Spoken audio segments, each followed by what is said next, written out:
I'm Maria, and I did cheat on my husband. Be aware, this story is wild. Subscribe and keep watching. Oh, it sounds terrible, but I need to tell you my story from the beginning. It all starts with George. We met at a local bar one summer evening, just two strangers looking for a good time. We hit it off instantly, but I never saw it as anything more than a fling. George, though, he was smitten. He called me every day, sent flowers, did all the right things. He even met my parents and won them over. A few months into it, I found out I was pregnant. Panic and confusion set in. He worked in construction and did everything to make me happy. But somehow, his love always felt like it wasn't enough. There was a void in my heart that I couldn't fill. I liked George, respected him, but the love he felt for me, I just didn't feel it back. We got married in a simple ceremony with family and friends, and everything seemed perfect. He'd leave love notes around the house, cook breakfast, and try to make me fall in love with him. "I hope you know how much I love you, Maria," he'd say as he kissed me goodnight. "I know, George, I love you too," I'd reply, but the words felt empty. I tried to love him, I really did. I even convinced myself that what we had was enough. But deep down, I knew something was missing. I wanted more passion, excitement, something that would make me feel alive. So that's how it began. A good man, a stable relationship, a beautiful baby girl, and yet, something was missing. It was a chilly night when I first met Bader. I had just left my nail salon, tired after a long day, and hailed a cab. I could never have guessed how that ride would change my life. As I slid into the back seat, I noticed the driver's eyes in the rearview mirror. They were warm and curious. "Where to, ma'am?" he asked, his accent adding an exotic touch to his voice. "Home," I sighed, "just a long day."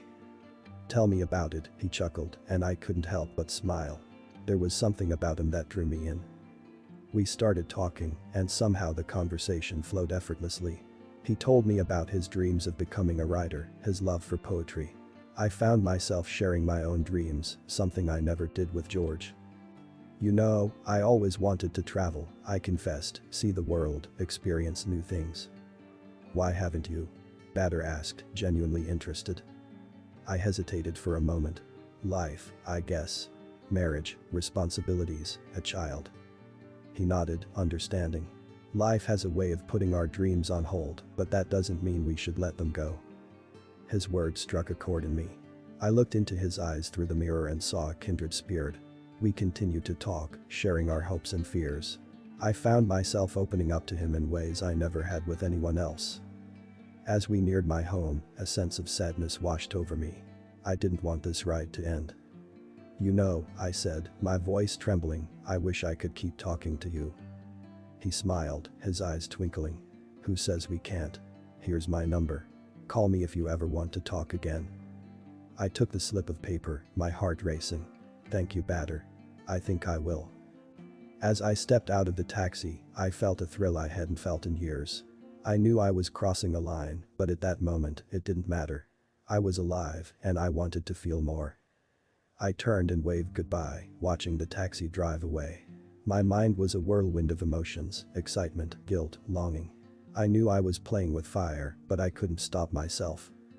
That night, I lay in bed, unable to sleep, thinking of Bader's words, his smile, his dreams. A connection had been made, a door had been opened, and I knew there was no going back. The affair had begun, and it was like nothing I had ever experienced before. The affair with Bader was like stepping into a world I had only dreamed of. The passion, the connection, the way he made me feel, it was intoxicating. But it wasn't all romance and roses, there were complexities, emotions, and arguments. I remember one night, after we had spent the day exploring the city together, Bader looked at me with a seriousness I hadn't seen before. "Maria, why are you still with George?" he asked, his voice tinged with frustration. "You don't love him. You love me. Why don't you leave him?" I was taken aback. We had avoided talking about this, but I knew the question would come eventually. "Bader, it's not that simple," I replied, my voice quivering. "I have a daughter, responsibilities. I can't just throw everything away." "But do you love him?"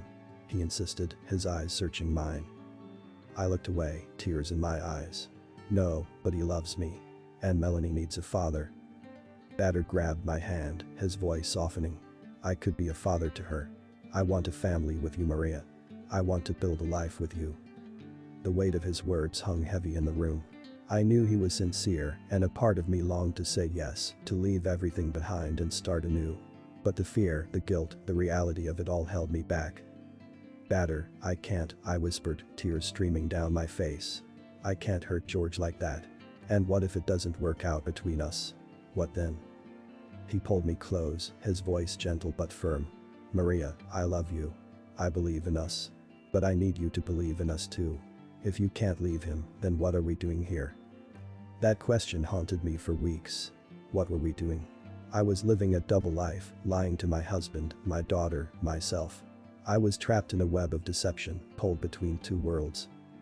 The affair continued, filled with passionate moments, stolen kisses, secret meetings. But the shadow of my marriage, my responsibilities, my fears, hung over everything. Batter and I argued about it more, each time more intense, more painful. He wanted me to choose, to commit, but I couldn't. I was torn, confused, lost. As the months went by, the strain began to show. The thrill of the affair was replaced by the fear of discovery, the guilt of betrayal. I knew I was playing a dangerous game, but I couldn't stop myself. I loved Batter, but I was bound to George by duty, by motherhood, by a sense of obligation. I was caught in a whirlwind of emotions, unable to find my way out. George had called me from work, asking if I could pick up Melanie from school and take her to the store for some groceries. It seemed simple enough, but that day, fate had other plans. As I was pushing the cart through the store, Melanie asked if she could play games on my phone. She loved exploring new apps, and I thought it would keep her entertained while I focused on shopping. Absent-mindedly, I handed it over, forgetting about the secrets it held. We finished our shopping and were heading back to the car when Melanie gave me back my phone. As I took it from her, I noticed my photo gallery was open. Panic welled up inside me as I quickly exited the app, hoping she hadn't seen anything. But Melanie's face was a shade paler, her eyes wide with something I couldn't quite place. She didn't say anything, and neither did I. The drive home was filled with a tension I couldn't shake. My mind raced with thoughts of what Melanie might have seen, and guilt gnawed at me. Had I been so careless? What if she had seen those intimate pictures of Batter and me? We arrived home, and as I was unpacking the groceries, my phone rang. Melanie's eyes darted to the screen, and she saw Batter's name flash across it. "Who's Batter, Mama?" she asked innocently, her voice filled with curiosity. I felt a lump in my throat, my heart pounding in my chest. "Oh, he's just a friend, sweetheart," I replied, trying to keep my voice steady. "He's calling you a lot, Mama," she said, her little voice filled with confusion. I avoided her eyes, feeling a pang of guilt. "He just needs some advice on something, that's all." She looked at me for a moment, her eyes searching mine, and then went back to her coloring book. But I could see that she was still troubled, her little brow furrowed in confusion. The rest of the day passed in a blur, my mind consumed with fear and regret. I kept replaying the events, wondering how much Melanie had seen, what she understood, what she might say to George. That night, after I tucked her into bed, I lay awake, tormented by the choices I had made. The walls of my double life were starting to close in, and I knew that I was losing control. The secret weighed heavily on me, but I tried to carry on as if nothing had happened.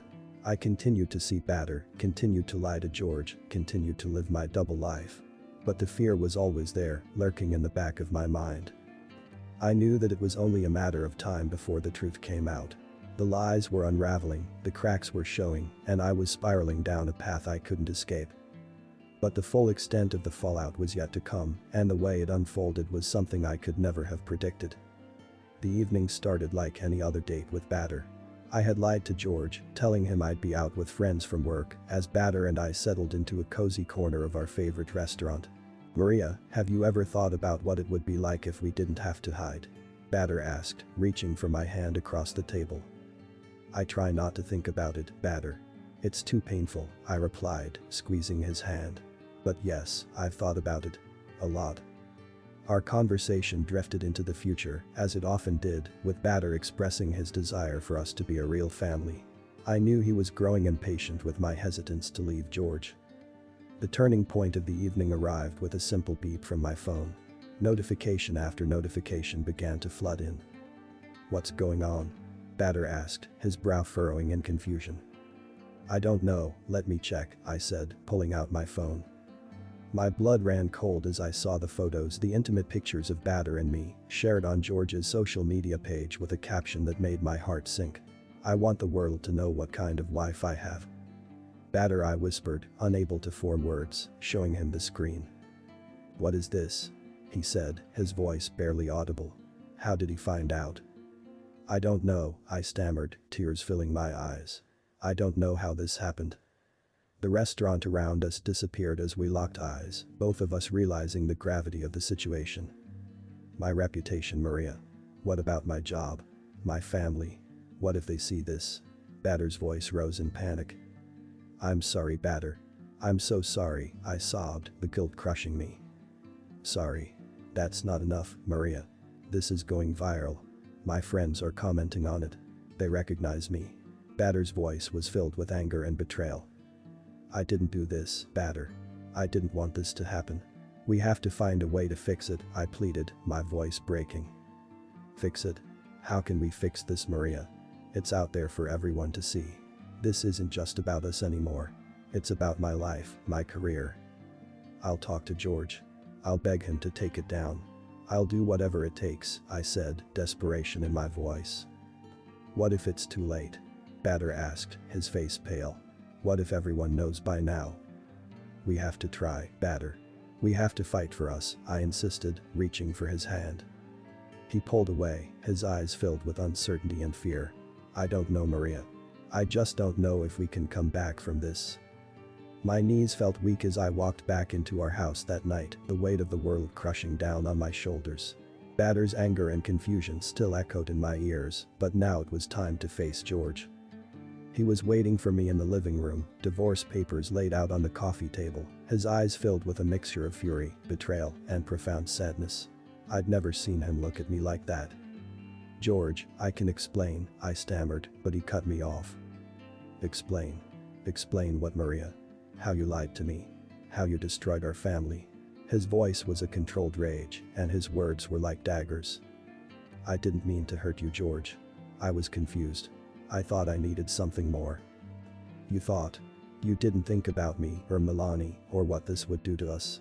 You thought about yourself, and now look at what's happened. His words were brutal, but true. Bader had lost his job, his reputation tarnished.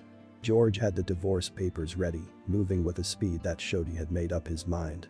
My world had collapsed in a matter of hours. I'll do anything, George. I'll fix this. I'll make it right, I pleaded, tears streaming down my face. It's too late, Maria. You've made your choice, and now you have to live with it. I wanted to argue, to fight for our marriage, but I knew he was right. I had chosen a path that led to this moment, and there was no turning back. In the weeks that followed, the reality of my choices settled in. I lost my husband, the man who had truly loved me. I lost my lover, Bader, who had become a casualty in the wake of my indiscretion. And I nearly lost my daughter, who now looks at me with eyes filled with confusion and doubt. I only get to see Milani on weekends now. Our moments together are bittersweet, tainted by the knowledge that I'm no longer the mother she thought I was. George has custody, and he's doing his best to shield her from the fallout, but the damage is done. Looking back, I realize how foolish I was. How blind to the treasure I had in George and our family. I thought I was looking for something more, something exciting and new, but what I had was enough. More than enough. It just took losing it all to see that. So here's my confession. I cheated, I lost, and I learned. But the cost was too high, and now all I have are memories, regrets, and a story to tell. My days are filled with loneliness, my nights with aching remorse. Maybe someone can learn from my mistakes. Maybe even me. But as I sit in this empty house, the echoes of a life once filled with love and laughter haunting me, I know that the lessons I've learned have come at a price I never imagined paying. Hope she learned her lesson.